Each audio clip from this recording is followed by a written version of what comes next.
Para dar inicio a nuestra hipótesis y su desarrollo, primero tenemos que ver reflejado el tema de la actualidad. Colombia está pasando desde el 28 de abril una situación no tan fácil, ya que no ha habido diálogo entre el gobierno, Estado y la sociedad civil, que reclama por sus derechos. Entonces haremos énfasis en la actualidad y asimismo también para el desarrollo de nuestra hipótesis haremos un planteamiento teórico, es decir, la historia y los antecedentes que tienen influencia para el marco de la paz en Colombia y la influencia que esta tiene en la cooperación internacional de nuestro país. Bienvenidos. La construcción de la paz en Colombia.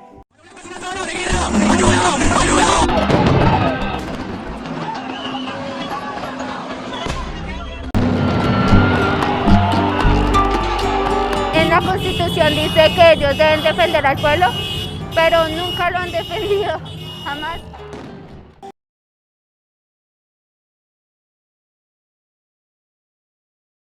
A decenas de estructuras paramilitares y a las instituciones de seguridad del Estado en enfrentamientos localizados en diferentes lugares del país.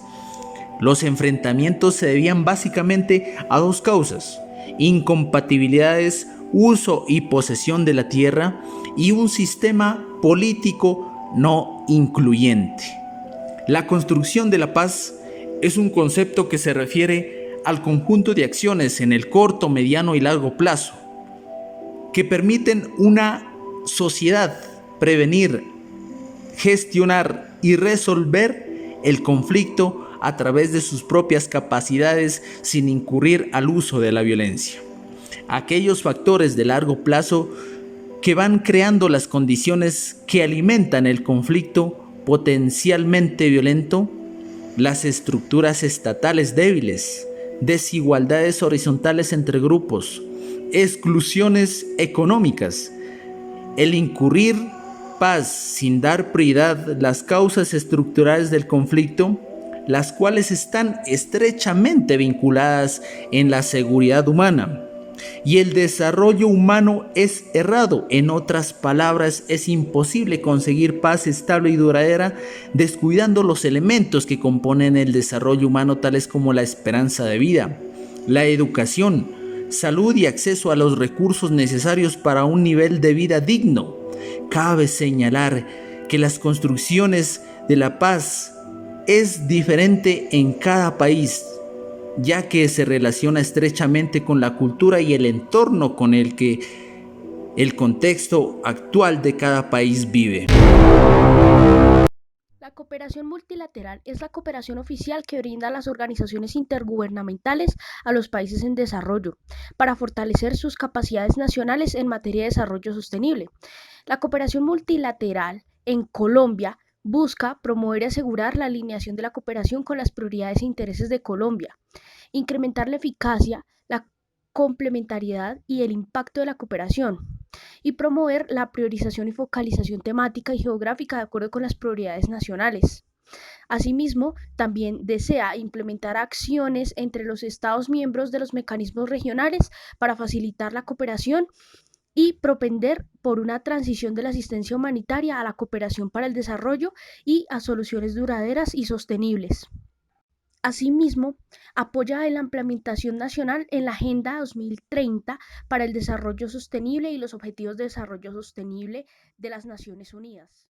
Las protestas en Colombia lograron retirar una reforma tributaria que ya parece historia. Pero ahora las manifestaciones continúan en todo el país, en pequeñas y grandes ciudades, y se ven cada vez más violentas y más mortales. Hoy podemos decir que la reforma fue un detonante para retomar las protestas que iniciaron aquel ya legendario 21 de noviembre de 2019. Colombia vive días de protestas que muchos consideran inéditas, porque hace décadas que no se veía una movilización de esta magnitud en un país marcado por 60 años de conflicto armado con las FARC. Todo empezó con un gran paro nacional y esto no ocurría desde 1977. Su supuesto carácter vandálico, pero si intentamos resumir sus demandas en 3 líneas generales, quizá podemos entenderlo mejor y explicar por qué la violencia se tomó las calles de Colombia.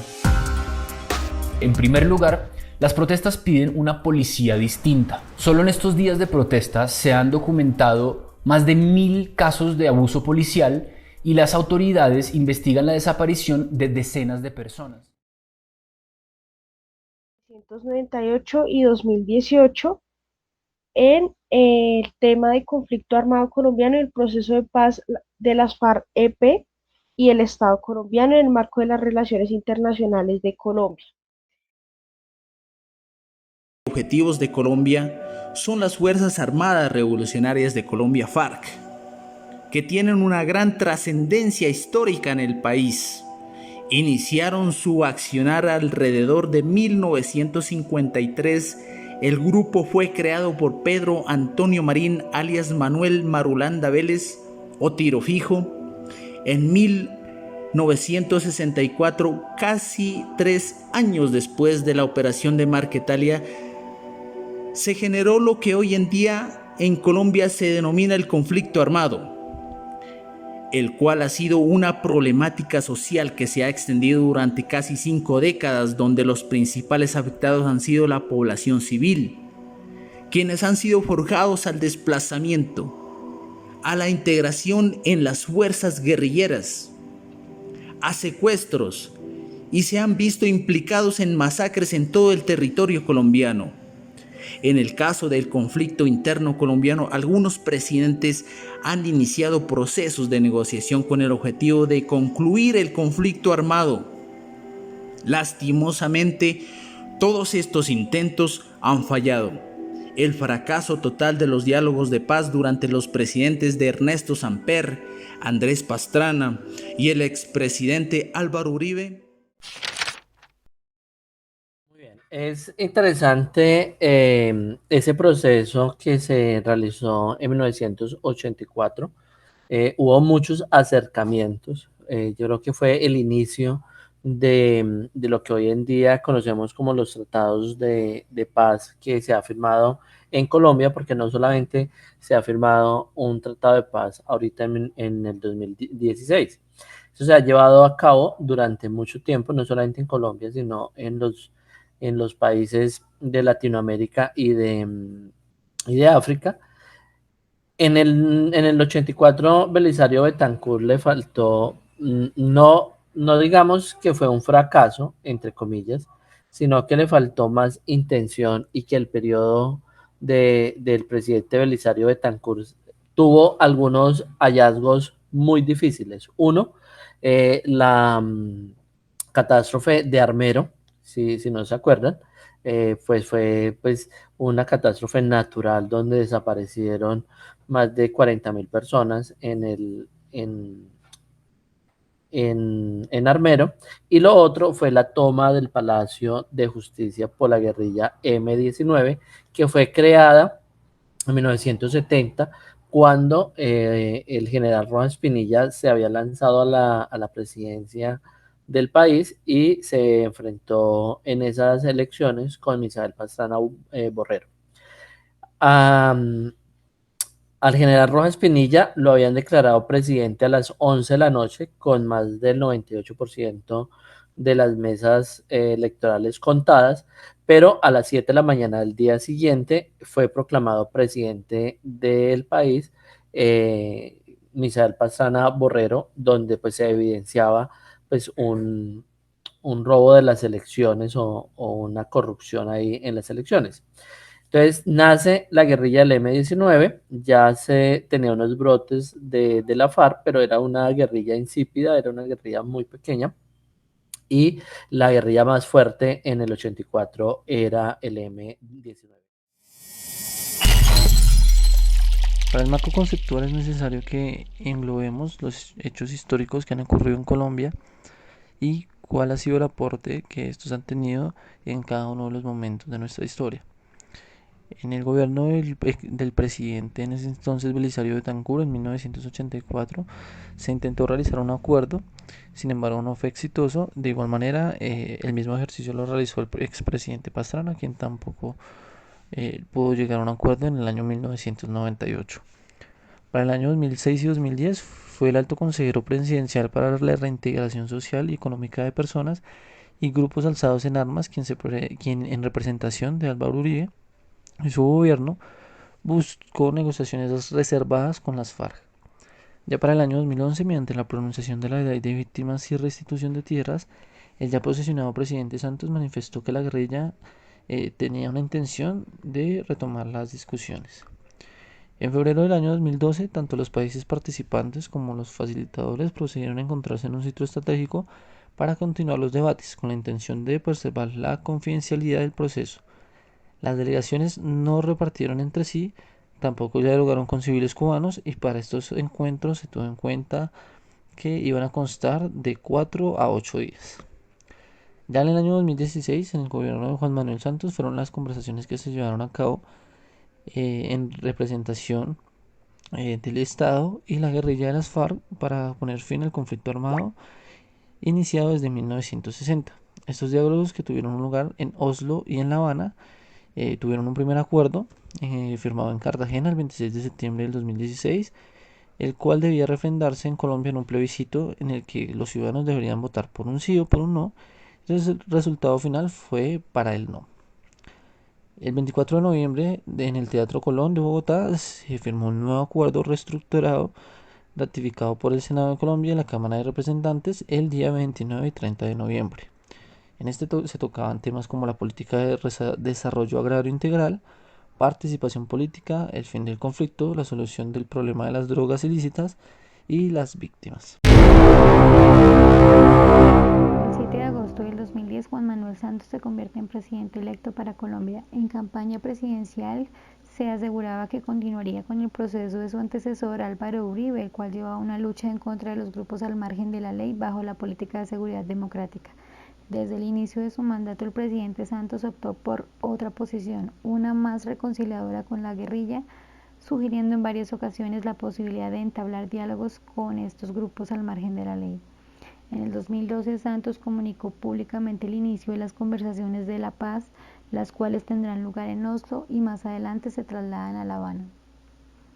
El proceso de paz llevado a cabo por el gobierno de Juan Manuel cuenta con una normativa que posibilita la implementación de los acuerdos políticos mediante normas jurídicas, la aplicación de una justicia transicional y la participación de los desmovilizados en el escenario. Las tres fases del proceso de paz son la exploratoria, en la cual está relacionada con el acercamiento de las FARC al gobierno en las conversaciones, el fin del conflicto.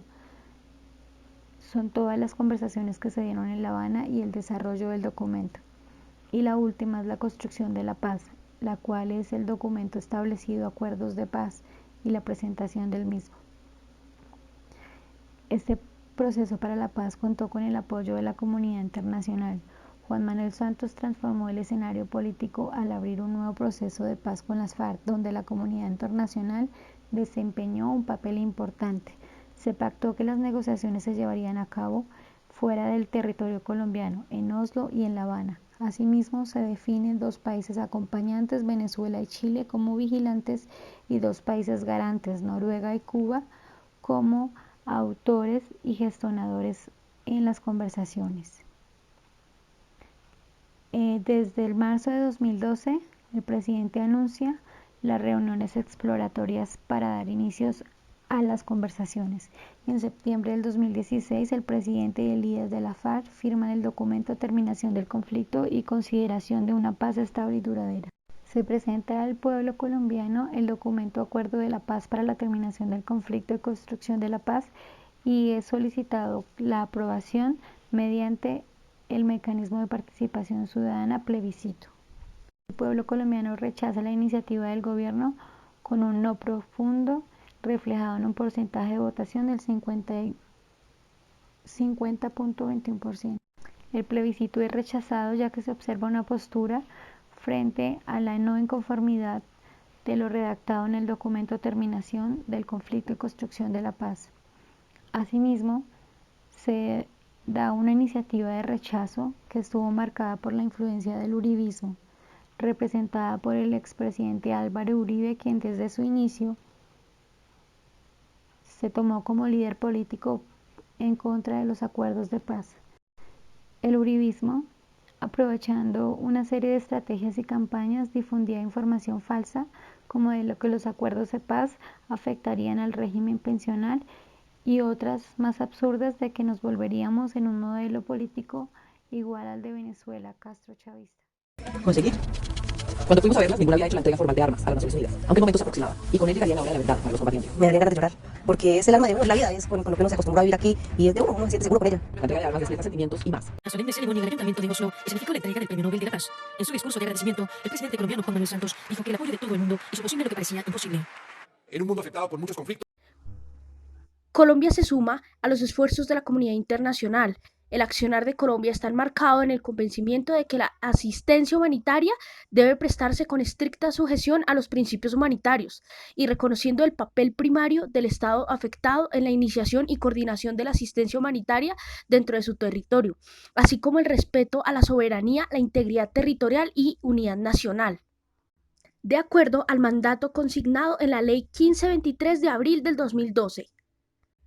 La cooperación que otorga el Sistema de Naciones Unidas en el país se materializa a través de un DAF, Documento Estratégico de Planificación y Priorización Temática, en donde se definen las principales áreas de trabajo del sistema en Colombia, en alineación con las prioridades nacionales, los mandatos y valor agregado de sus agencias, oficinas, fondos y programas. la cooperación es un sistema solidario, de manos unidas, para caminar juntos hacia un mismo destino. Es decir, yo le doy la mano a quien necesita de mi ayuda y al mismo tiempo recibo la mano extendida de otro para solucionar un problema que no puedo resolverlo solo. La cooperación sur-sur busca enriquecer los procesos de desarrollo social, económico y medioambiental de los países a través del intercambio de experiencias para la creación y fortalecimiento de capacidades técnicas, procesos y conocimientos, principalmente entre países de similares niveles de desarrollo en Centroamérica, el Caribe, Sudamérica, Asia y África, bajo conceptos de equidad, confianza y trabajo colaborativo. Actualmente se ve reflejado dentro de la cooperación internacional el énfasis de la paz en nuestro país, en los objetivos de desarrollo sostenible, en el ítem de construcción de paz, el cual se enfoca en la transformación de conflictos y cultura de paz, democracia de base local para la garantía de derechos, transición hacia la paz y derechos de las víctimas, así como también el desarrollo sostenible. Como principales conclusiones, sabemos que el gobierno de Iván Duque no busca transformar de fondo las condiciones sociales, políticas y económicas que describió el Acuerdo de La Habana. Sin embargo, si llegamos a un punto de quiebre en el cual tenemos que escoger entre seguir en la guerra, regresarnos o definitivamente consolidar la paz. Esto debido a que altos mandatarios de este gobierno no tomaban con buenos ojos las negociaciones realizadas por el anterior gobierno. También se evidencia una falta de control por parte del gobierno para los desmovilizados, teniendo en cuenta, para este caso, que al menos 5.000 líderes sociales y excombatientes han sido asesinados entre la firma del acuerdo y el año 2019. Ya en el año 2020 y 2021 esta cifra tendió a la alza, inclusive a llegar a triplicarse. Se ve un avance sustancial en el manejo del conflicto armado, pero también hay que tener en cuenta que no solamente Colombia se encuentra en guerra con las FARC, que hay muchos otros grupos al margen de la ley que afectan la seguridad y también la economía colombiana.